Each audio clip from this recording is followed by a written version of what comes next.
Hello friends, कैसे हैं आप सभी लोग। एक बार फिर से वेलकम है दीपा एकेडमी पर। मैं हूं दीपा। आज हम इस क्लास में बहुत ही इंपॉर्टेंट चीज़ों को जानने और समझने वाले हैं। आज हम इस क्लास में सीटेट 2025 के लिए सीटीपी के पूरा सिलेबस को समझने वाले हैं और साथ में ये भी जानेंगे कि हम 30 में से 30 मार्क्स कैसे ला सकते हैं और साथ में ये भी जानेंगे कि हमें कितना पढ़ना है और कितना छोड़ना है, क्योंकि अभी हमको क्या करना है, एग्ज़ाम क्रैक करना है, ज़्यादा ज्ञानी नहीं बनना है। इसलिए हमको ये पता करना ही हमें कितना पढ़ना है, साथ में हमको ये भी जानना है जो कहाँ पे क्या छोड़ देना है। तो इस क्लास में आज हम ये सभी चीज़ों को जानेंगे और समझेंगे। और सीडीपी हमारा सिर्फ सीडीपी ही में ही हेल्प नहीं करेगा, अदर सब्जेक्ट में कितना हेल्प कर सकता है, आज इस क्लास में हम ये भी समझेंगे। तो चलिए शुरू करते हैं आज की क्लास।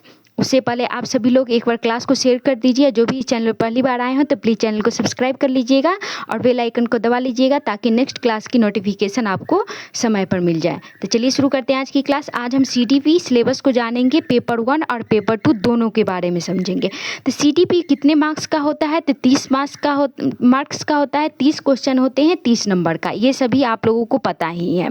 तो सीटीपी पढ़ने से हमें ये 30 नंबर तो आ ही जाएंगे, साथ में हमको पेपर 1 में मैथ में 7 से प्लस क्वेश्चन हम लोगों को सीडीपी से पूछा जाता है, जो कि हेल्प करेगा। पेडागोजी आप लोगों को पता ही है। सीडीपी 1 पेपर 1 में भी 15 नंबर से पेडागोजी पूछा जाता है। 15 नंबर से पेडागोजी, इसमें भी लैंग्वेज में, और लैंग्वेज इसमें भी 15 नंबर से पेडागोजी पूछा जाता है।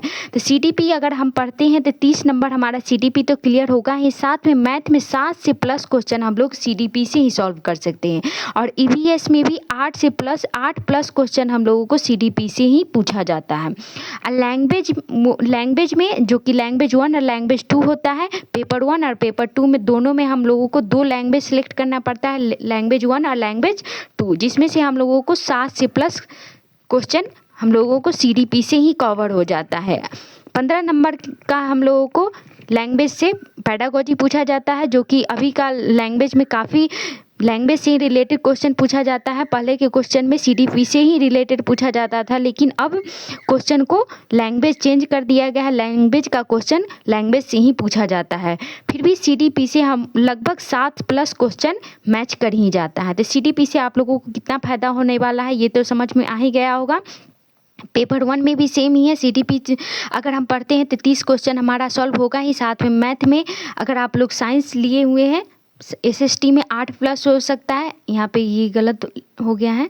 एसएसटी अगर सब्जेक्ट है तो एसएसटी में 8 प्लस क्वेश्चन, और साथ में अगर साइंस लिए हुए हैं तो उसमें मैथ साइंस में भी 5 प्लस क्वेश्चन हम लोगों का सॉल्व हो सकता है।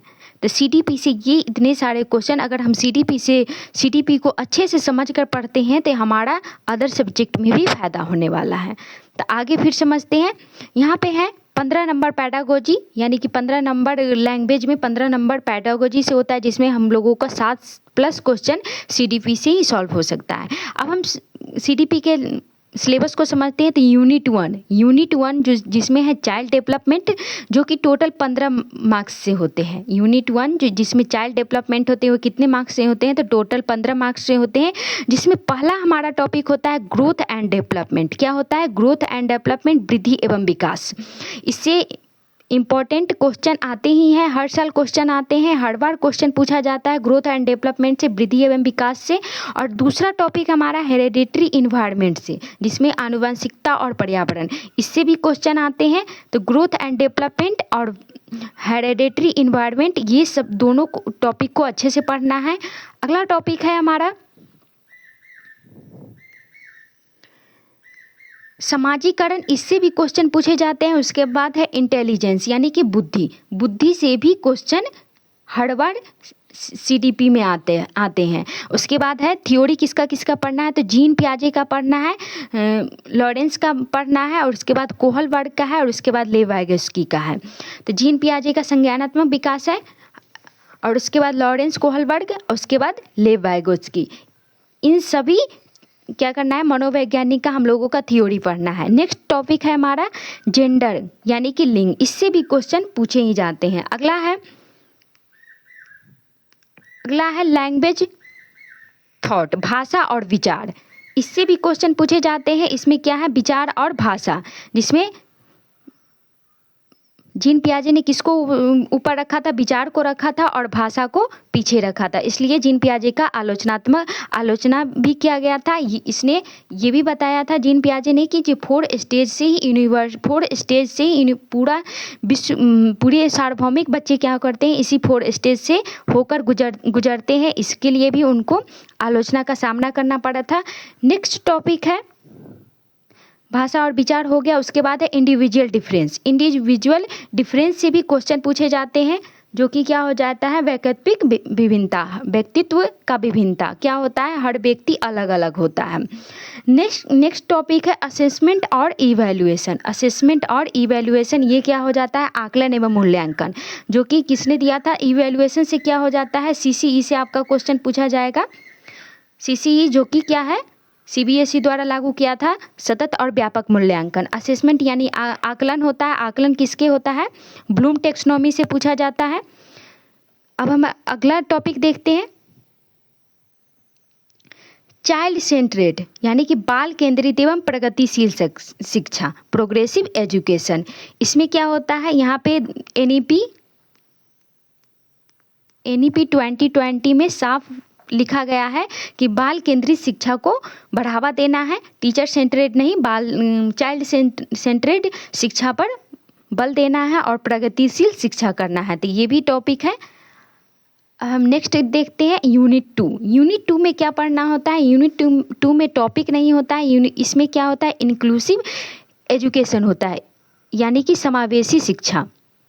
इसमें इंक्लूसिव एजुकेशन से पढ़ता है। ये टोटल यहाँ से कितने नंबर का आता है, तो यहाँ पे 5 नंबर से आपका क्वेश्चन आता है। कितने नंबर से, तो 5 नंबर से। यहाँ से आप लोगों को टोटल 5 नंबर से क्वेश्चन पूछा जाता है। पहला हो गया आप लोगों को NEP 2020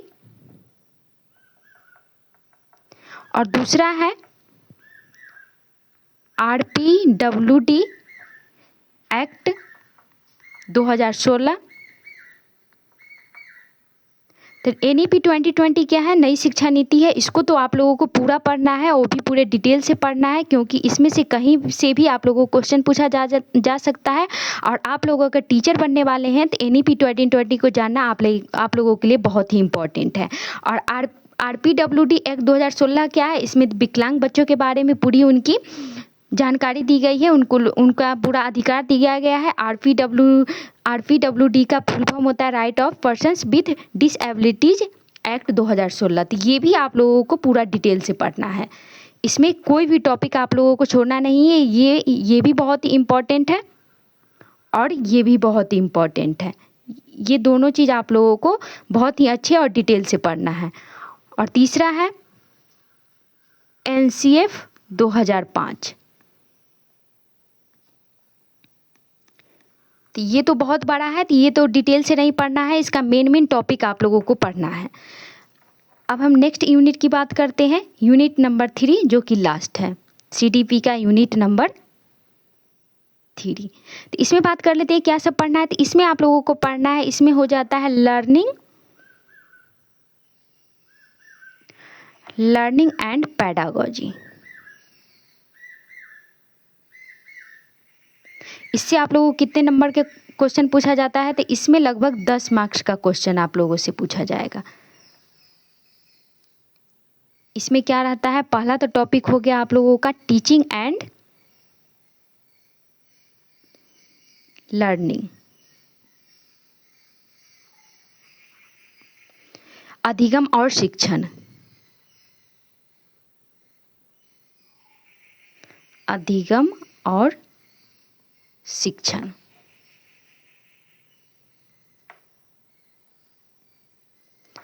और दूसरा हमारा है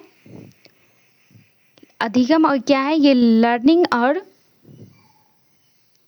अधिगम और शिक्षण क्या है, बहुत ही बड़ा टॉपिक है, तो पूरा इतना डिटेल से नहीं पढ़ना है, लेकिन जो भी इम्पोर्टेंट है यहाँ से हम लोगों को पढ़ लेना है। अगर क्योंकि टीचिंग और लर्निंग अगर हम पढ़ने बैठेंगे तो 30 से 25 क्लास हम लोगों का इसी में लग जाएगा, तो इतना डिटेल से नहीं पढ़ना है, मेन टॉपिक इससे पढ़ लेना है। हम अगला देखते हैं, अगला टॉपिक है हमारा मोटिवेशन। इससे भी क्वेश्चन आते हैं। मोटिवेशन एंड लर्निंग, ये क्या होता है? अभिप्रेरणा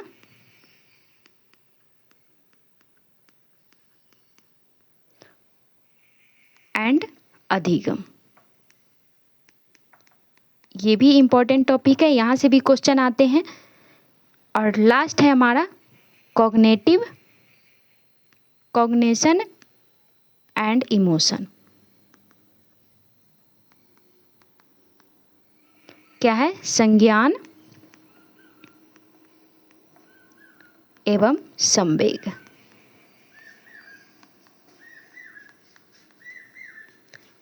तो ये ज़्यादा बड़ा टॉपिक नहीं है। हमें संज्ञान से संवेग को कैसे जोड़ना है, हमें माइंड से अपने व्यवहार को कैसे जोड़ना है, तो इसी से क्वेश्चन पूछा जाता है। तो ये कोई बड़ा ज़्यादा टॉपिक नहीं है। तो ये हमारा आज का पूरा सिलेबस था, जिसको हम लोगों ने आज अच्छे से जान लिया। और साथ में आप लोगों को बता दूँ, आप लोगों का क्लास आने वाला है CTP का। शुरू से हम शुरू करेंगे, इसलिए आज हम पहले ही आप लोगों को सिलेबस अच्छे से समझा दिए हैं। तो हमारा क्लास आने वाला है, वो उसके बारे में भी आप लोगों को थोड़ा सा बता दे रही हूँ। तो हम जल्दी ही शुरू करने वाले हैं CTP का क्लास, जो कि हमारा Day 1 से शुरू करेंगे। पेपर 1 और पेपर 2 दोनों के लिए रामबाण सीरीज आने वाला है, जो कि आप लोगों के एग्ज़ाम में 30 में से 30 मार्क्स आप लोगों को दिलाएगा। तो बस आप लोगों को ज़्यादा कुछ नहीं करना है, दीपा एकेडमी के साथ जुड़े रहना है। और जो भी चैनल पर पहली बार आए हो तो प्लीज़ चैनल को सब्सक्राइब कर लीजिएगा, ताकि आप लोगों को ये क्लास आप लोगों से मिस बिल्कुल भी ना हो। तो आज हम लोगों ने इस क्लास में जाना CTP का पूरा सिलेबस, 30 में से 30 कैसे आएंगे और कहाँ पे कितना पढ़ना है और कितना छोड़ना है, ये भी जाना। तो CTP का हम लोगों का 30 नंबर में से मैथ में अगर पेपर 1 की बात करें तो 7 से प्लस क्वेश्चन हम लोगों का CTP से कवर हो जाएगा। EVS में 8 प्लस क्वेश्चन हम लोगों का CTP से हो जाएगा। और लैंग्वेज 1 और 2 में 7 से प्लस हम लोगों को CTP से ही हो जाएगा। पेपर 2 में CTP में 30 नंबर तो आएंगे ही, और साथ में हम लोगों का SST में 8 से प्लस क्वेश्चन, और मैथ और साइंस में 5 से प्लस क्वेश्चन, और लैंग्वेज हम लोगों को 7 से प्लस क्वेश्चन हम लोग सॉल्व कर लेंगे CTP से। और पेडागोजी आता है आप लोगों को लैंग्वेज में 15 नंबर से। और चाइल्ड डेवलपमेंट पे हम ग्रोथ डेवलपमेंट पढ़ेंगे, वृद्धि एवं विकास को जानेंगे, हेरिडेटरी इन्वायरमेंट जो कि आनुवंशिकता और पर्यावरण को पढ़ेंगे। और हमारा नेक्स्ट टॉपिक हो जाएगा समाजीकरण, सोशलाइजेशन। उसके बाद है इंटेलिजेंस यानी कि बुद्धि। उसके बाद हम थ्योरी पढ़ेंगे जीन पियाजे का, लॉरेंस कोहलबर्ग का और लेव वाइगोस्की का। उसके बाद हमारा नेक्स्ट टॉपिक होगा जेंडर एंड और लिंग। देन हमारा टॉपिक हो जाएगा लैंग्वेज, थॉट, भाषा और विचार। उसके बाद हमारा नेक्स्ट टॉपिक हो जाएगा चाइल्ड सेंट्रेड प्रोग्रेसिव एजुकेशन। और उसके बाद हमारा यूनिट 2 में आ जाएगा, क्या आ जाएगा हमारे यूनिट 2 में?